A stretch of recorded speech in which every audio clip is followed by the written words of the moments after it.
Estamos de volta com a entrevista coletiva, hoje falando sobre saúde pública. Estamos hoje entrevistando Carmino de Souza, secretário de Saúde do município de Campinas. Doutor, nós vamos falar já do gargalo também, da falta de leitos, mas antes eu vou deixar essa pergunta que eu deixei encaminhada. Como é que pode alguns prefeitos sugerirem bônus para médicos que atenderem em quantidade? Ou seja, a cada 10 minutos um paciente. Até brinquei lá na redação, mas será que o paciente vai conseguir entrar na sala do médico para ser atendido? Como é que o senhor vê? O senhor fala que não falta médico, mas tem prefeito já fazendo isso para poder atender a população. Como é que nós vamos parar? A proporção de médicos per capita, ela é ideal. Agora, dizer que não falta médicos também, faltam médicos em determinadas ações de saúde pública que nós temos aqui na nossa região. Agora, eu acho que isso mostra o desespero, digamos, do administrador público tentando melhorar essa situação. Quer dizer, a ponto de propor um bônus para uma medicina que é a pior que existe, que é a medicina que o doente não sente e o médico não levanta, tá certo?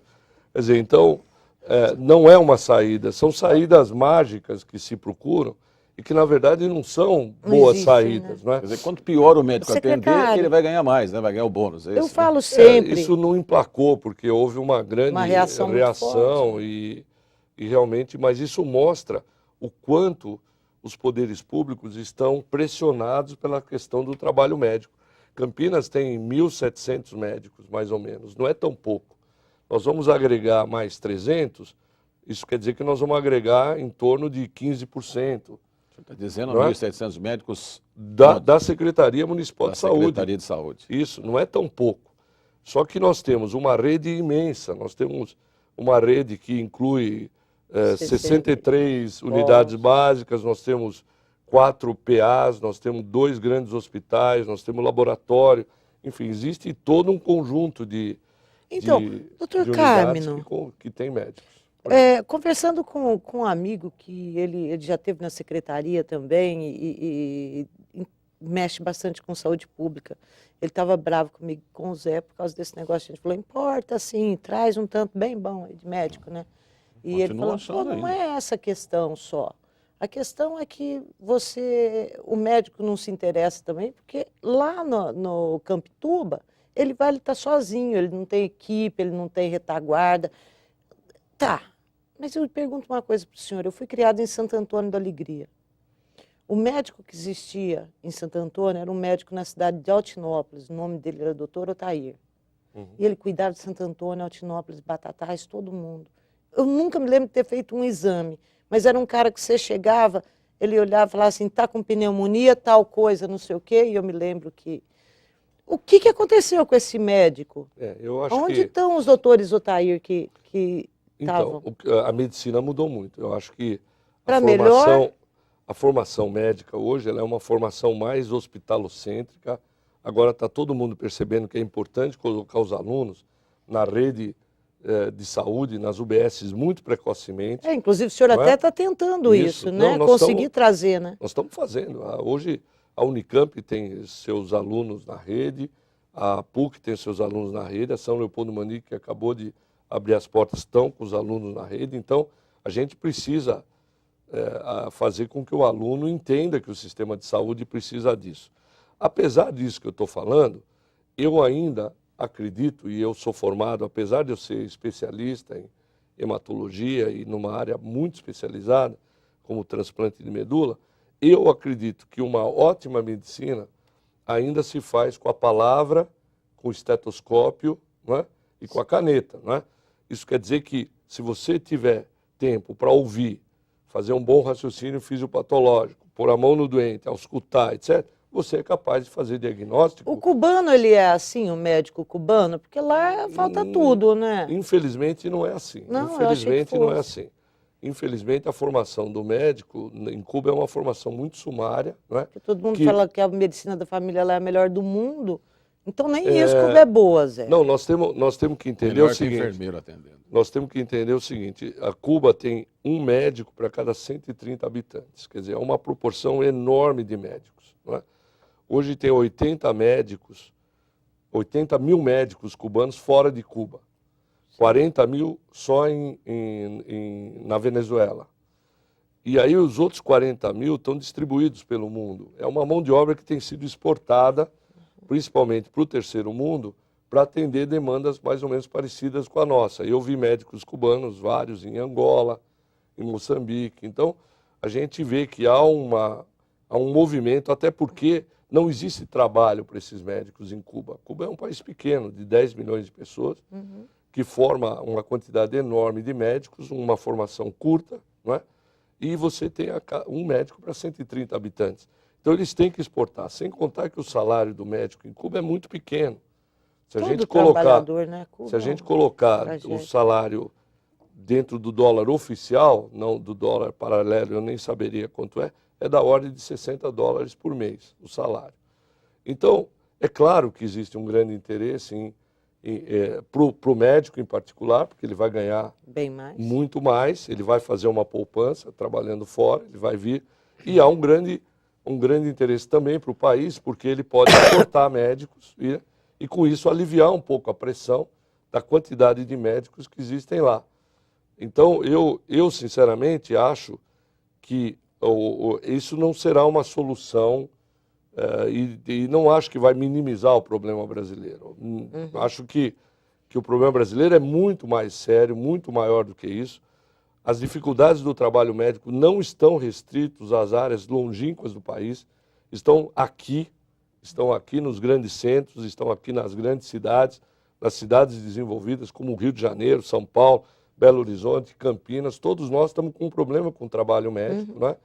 E para isso eu acho que tem que haver uma proposta estruturante para o trabalho médico. Tá. Eu acho que a AMB, o Conselho Federal de Medicina, os conselhos regionais, o governo, tem que parar e entender o que está acontecendo com o trabalho médico, porque isso é rota... Mas acho que isso vai acontecer agora, vai né? acontecer. Porque parece que mexeu com todo mundo.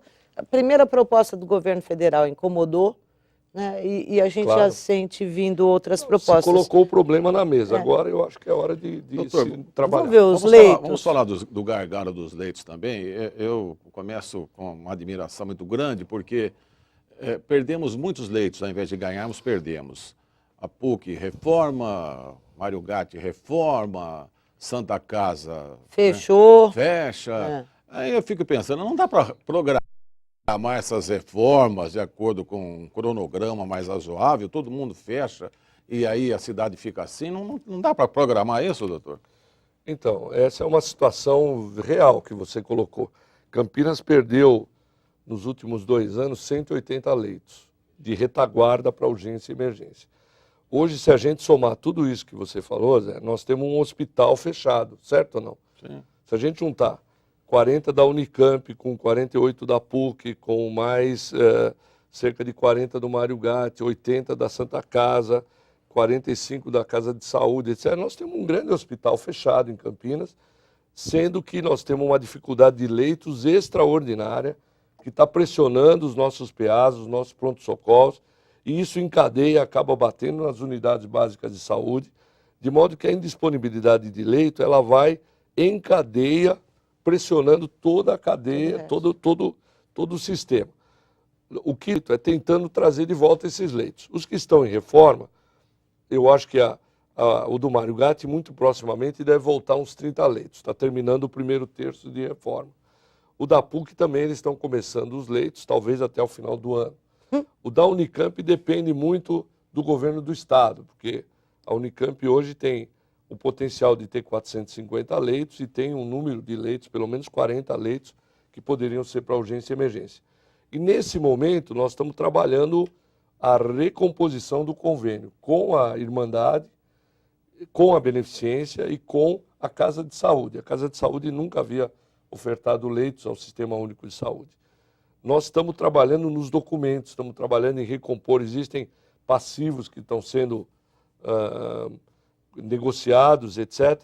Mas eu acredito que a gente deva recolocar pelo menos uns 100 leitos, 110 leitos, muito proximamente, porque se a gente não fizer isso, nós vamos ter um inverno tormentoso, porque, infelizmente, nós começamos... 110, para dizer de onde eles virão? Eles virão 80 da Santa Casa, mas serão 50 contratados diretamente da Santa Casa, 30 contratados com a intermediação da Beneficência, que vai arrendar uma parte da Santa Casa. Sei. Os restantes virão da Casa de Saúde. Mas, secretário, o senhor falava do inverno, que o inverno vai ter um impacto ainda pior. Por que, secretário? Porque nós começamos muito precocemente uma sazonalidade de doenças virais, não é? Infelizmente, o H1N1 voltou, nós tivemos... 3 mortes. Eu acho que nós tivemos uma 4ª morte, não é? E nós temos um número de casos crescentes no estado de São Paulo, não é só em Campinas. Uhum. Então, o inverno nem chegou ainda e nós já estamos tendo uma pressão enorme de doença respiratória, tanto em criança como em adultos. Então, nós precisamos desses leitos, é imperativo. Nós vamos ter que assumir alguns encargos, nós vamos ter que assumir alguns riscos, mas nós temos que devolver esses leitos para o sistema, sob pena de nós termos omissão daqui a pouco. Bom, secretário, apenas 1 minuto mais de programa, falando sobre medicamentos. Como é que está a distribuição de medicamentos na saúde pública de Campinas? Falta muito, falta pouco? Olha, não falta muito não. Reclamando. Eu quero dizer uma coisa para vocês. Nós pagamos todas as nossas dívidas na saúde, não temos dívida com ninguém. E a área de medicamentos é uma área onde a gente acompanha todos os dias. Nós temos sempre 5, 6 produtos que estão faltando numa cesta de 230, 240. E se vocês quiserem saber por que está faltando, está na rede, todo dia a gente coloca isso, mas eu acho que nesse momento não temos tanto esse problema. Ok. Secretário Carmino, muito obrigado pela sua presença, né? Tivemos um apanhado geral da saúde aqui em Campinas, mas de uma maneira geral e para todo o Brasil, que não é nada, não foi muito bonito, né? Esse apanhado, esse quadro que pintamos aqui, mas é o quadro que temos. Muito obrigado pela presença, viu? Eu que agradeço. Zé, À disposição. Boa noite, obrigado. Boa noite, viu? Zé. Secretário, muito obrigada. Boa noite. Obrigado, Zé. E para vocês todos, muito obrigado pela companhia. A entrevista coletiva volta no próximo domingo. Boa semana, até lá.